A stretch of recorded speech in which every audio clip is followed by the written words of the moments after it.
Hey, this is Blaine with sfbtraders.com, and I want to go over my trade recaps from May the 19th. I traded NEWL and SPEX for day trades, and GST was my swing trade from Friday. So there's three things you should take away from this video.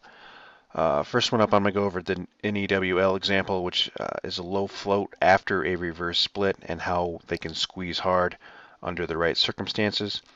A daily chart breakout can turn into a swing trade if the chart starts off the move slowly, which is the GST example, and then we'll discuss volume scalps with resistance being the target and not a breakout buy yet. I'm going to discuss consolidation a little bit, which also comes into play with NEWL.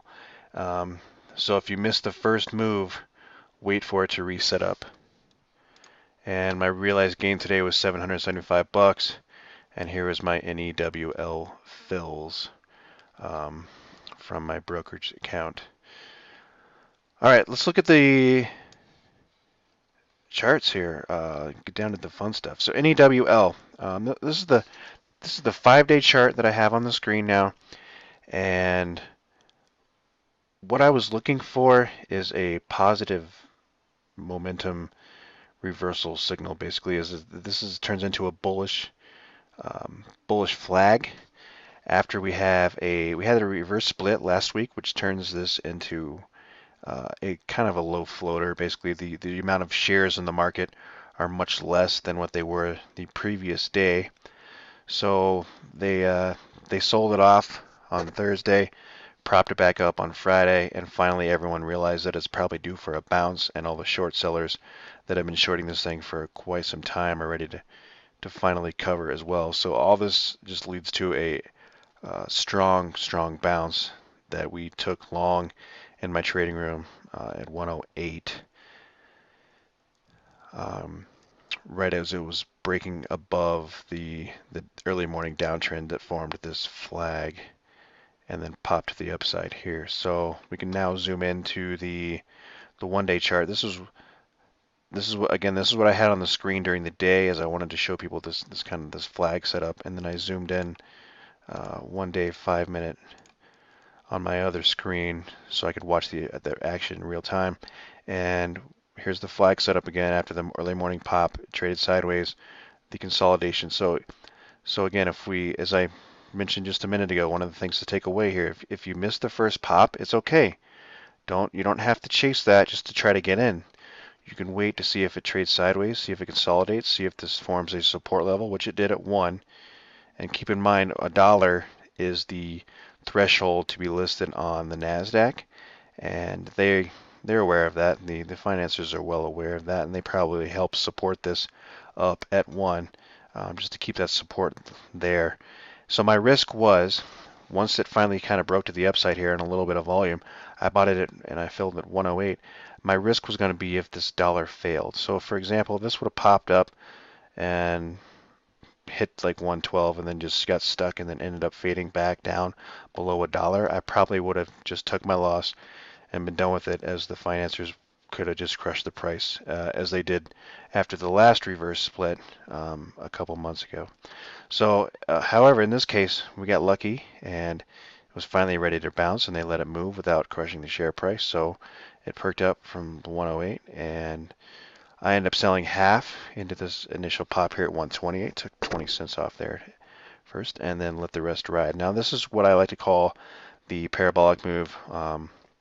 I discussed this as the speed up many times because we have a new uptrend forming. However, it doesn't really stick to that uptrend. Instead it speeds up. If you go to stockcharts.com, there's actually a pattern called the bump and run pattern. It's very similar to a bump and run, just because it rides the trend and then eventually runs off of that trend. Well, this turns into a curl rather than a trend. And then it speeds to the upside. That's always a good signal to sell on the way up, and you can always buy it back later. But if you buy at the right time on the breakout, and you're patient with it, and as long as it's kind of holding that trend, and remember to pay yourself at least half. So the worst case scenario is that if it dips back down to your buy area, you can get out flat and still make money, right? Well, so I sold half at 128 and then let the rest ride to see if we couldn't get that speed up. And sure enough, we got that speed up. And um, I ended up selling the rest here at 162. No particular reason other than the fact that I like to just make sure that I like to lock in gains on the way up. And so I'm not mad about this missing the top. Sure, it went all the way to 240, but honestly, there's no way to really know the top here. And um, it was halted several times throughout this area as the volatility halt started to kick in. So it became quite a wild ride up there, and I was glad to be out of it at that time.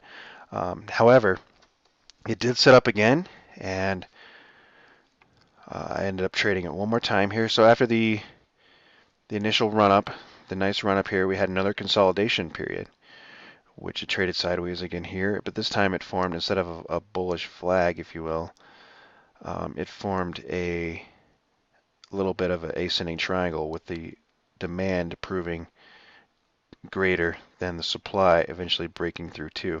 I got my fill at 199 and sold it at 221. Very short trade. I was in it for about 4 minutes here on just on this bar. And it actually halted right after I sold, at least seconds after I sold, it halted. It gapped down to the next bar and then perked up and started to run again. Now then, there was another setup here as it's breaking high of days. I like to take scalp trades, quick scalp trades on high of day breaks if the momentum still exists and there's still quite a bit of heavy volume. In this case, there was. Um, so I did have an order up here at 236, but I couldn't pull the trigger, unfortunately. But as you can see, it ended up breaking out through the previous high, which becomes the resistance level. And it broke through that resistance and then pushed a little bit higher there, another 50 cents or so, for a nice another quick scalp if anyone in the chat room was paying attention for that last moment. So there was three potential entries here, 1, 2, and then 3. All three being relatively quick trades to the upside as long as you lock in gains. Um, I just can't recommend swing trading NEWL just because of the history that this company has, but it makes for fantastic day trading opportunities when these bounce plays and short squeezes do finally come along. Okay, now looking at GST, this is my swing trade from Friday, and I'll explain why I bought it on Friday and held through today. The breakout point, the short-term breakout point, was about 675, which was the previous highs back in April several times, and again in May. And then the volume had been, this volume in general has been increasing. The lows of the volume were actually higher than they were, you know, back in the fall last year. So to me, I liked this volume pattern, and which signals, especially on an uptrend, it signals buying pressure, and I like that to continue through breakout points, which in this case was the 675 short term, and then 7 as the long term area because it was resistance. It formed a top there back in December and January and February, and a couple days there it tried to get to 7, but not quite. But so anyway, I bought it on Friday at 680 as it was starting to break through that level, with my stop being probably 20 cents. However, if it would have fell back below 675, I could have just have easily taken a small loss on it and just been done with it. But it didn't. It held up all day and traded quite nicely sideways from that breakout. Once I bought it, it trended and then traded sideways again just below the 7. And then Monday, this morning, it gapped up over that 7, popped, trended higher. I sold half this morning and then the rest of it this afternoon as I was going to wait to see if if it held up to potentially continue through 750 the next few days. However, it started to fade off, so I just took my gains there at 737. And we'll revisit this in the near future if the consolidation higher, if it so just like on the 5-minute chart on NEWL, we can also use that on the daily chart.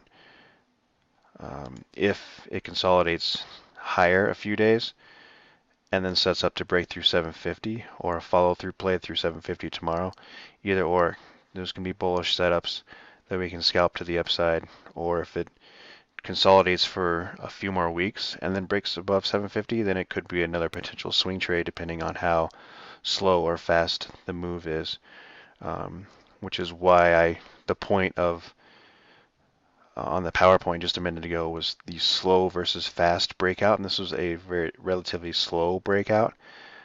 There's a lot of times where some of these stocks will be heavily shorted, or there'll be news that sparks these kind of breakouts, and if they'll speed up quickly on the first day, and you just got to take your profits and be done with them on day one, and you can day trade those quite nicely. But sometimes you got to have a little bit more patience on these charts that have been taking a while to set up. As you can see, it's literally taken this thing 6 months to really get this nice setup that we played Friday into today. So you have to be able to be patient with these kind of charts and know what you're dealing with compared to those day trades. So just keep that in mind going forward when you're looking at daily charts versus intraday 1-minute, 5-minute charts, etc. And then one more trade towards the end of today with SPEX. And I know this thing it's a former runner just because of the range that it has had in the past. I mean, just last week it went from 120 to nearly 2 in 2 days, right? So I know that it has the capability of running.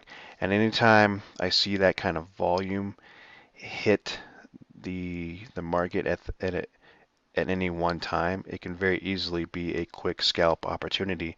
And this is exactly what this was. So zooming into one day today, 5-minute, I missed the initial move here. I missed the initial pop, but we can see that there was the volume spike, and then we have a top here.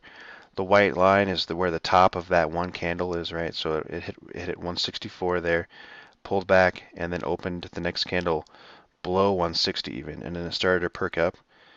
And I actually bought it right at 164 as it was breaking through that previous candle's high. And then I just sold it into this. I sold it at 182 once I realized the top was in.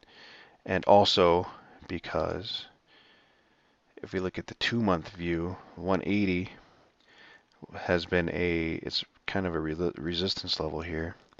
If you draw a line right on 180, you'll see that that is the daily resistance level based on the consolidation that never really could hold above 180, and then tried to perk up and got stuck at 180. Broke through 180, couldn't close above it either, and then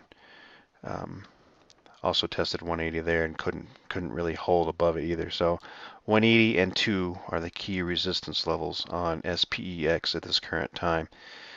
And so knowing that, and once it starts to peak out, you can easily just take your money and run. So that was my quick volume scalp, and I used the resistance levels to actually sell into at this point in time. Now, however, if this continues the pattern that it's going, most likely this could signal a long-term reversal and just trade sideways and then finally end up perking up through 180 over the next few days or weeks, and then actually get a much bigger breakout through 2 and run. So knowing that this thing is capable of running from 120 to 280 cents, and it tanked from 460 to 340 for $1. I mean, it definitely has that range to move 50 cents to $1. So if it can break through 180 or 2, then I wouldn't be surprised to see this thing get a move towards 250 or 3 on any given day. Again, if that circumstance is there